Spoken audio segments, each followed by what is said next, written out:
Welcome guys. In this video lecture, which is completely Harrison new edition based and a note along with for the topic, a short topic of peripartum cardiomyopathy. Cardiomyopathy associated with pregnancy can be divided into two types. Number one, PACM or pregnancy associated cardiomyopathy, or number two, peripartum cardiomyopathy. The basic difference before classifying these two is that pregnancy-associated cardiomyopathy is seen in the first 2 trimesters of pregnancy, whereas peripartum is based on when it is seen, that is seen within the 3rd trimester or 2 to 6 month postpartum period. The risk factor associated with peripartum cardiomyopathy is mainly the increase of the maternal age or increase in the parity, multiparity being a big risk factor of it, or whether it was a multiple pregnancy like twin pregnancy or triplet pregnancy. Malnutrition plays a big role in the PPCM as well as the tocolytics used, whether it was used to initiate a premature labor, whether the mother was suffering from preeclampsia or toxemia during the period of pregnancy needs to be ruled out.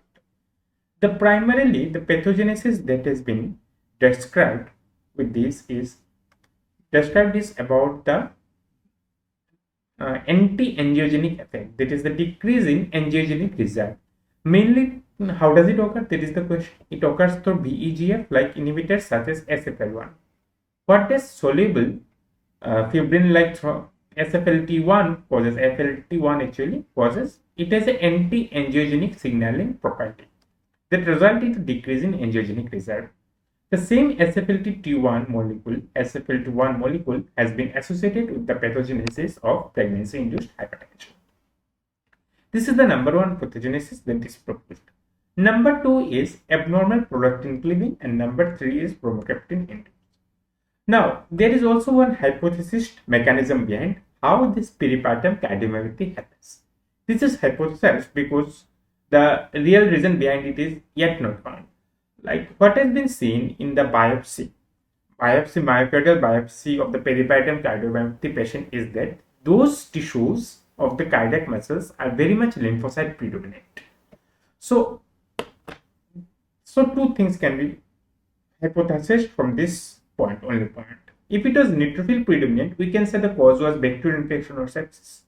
If it was lymphocyte predominant, cause can be number one viral or autoimmune.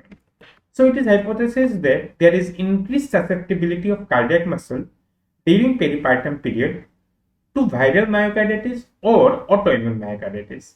Why so? It occurs due to the cross-reactivity of anti-uterine antibody against the cardiac muscle. Now, before making the diagnosis of peripartum cardiomyopathy, one thing needs to be always ruled out.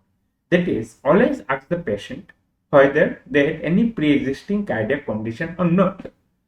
This is a very rare diagnosis. You can see the incidence. It is like 1:2000 and 1:4000 deliveries in United States or developed countries. So it is very rare, right? So there can be other causes also like sepsis induced. It can be dilated cardiomyopathy, or it can be heart failure even due to volume status, due to the bleeding in during the after the period of pregnancy, right?